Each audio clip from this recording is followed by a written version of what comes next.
Hello friends, welcome back to the new video guys and my YouTube channel guys. Today when we are going to talk about guys reading mode, how to enable in vivo phone device. Friends, we want to enable guys your vivo phone reading mode. So how can you enable it today friends? I will show you, I will tell you in this video guys.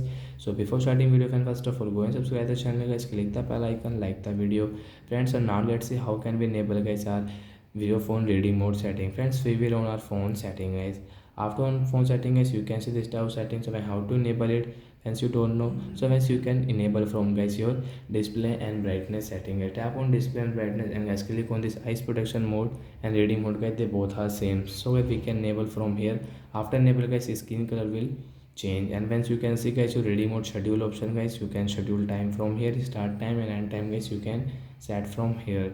But guys, we will enable direct guys, and friends you can use guys this reading mode brightness setting according to yourself. Friends, you can see your reading mode, and friends we will enable it. So when you study guys, when you study in your phone, so use at night, so you should enable guys your reading mode setting. After enable guys, you can look at on your screen, you can study easily. So that's it guys, thanks for watching the video, bye guys.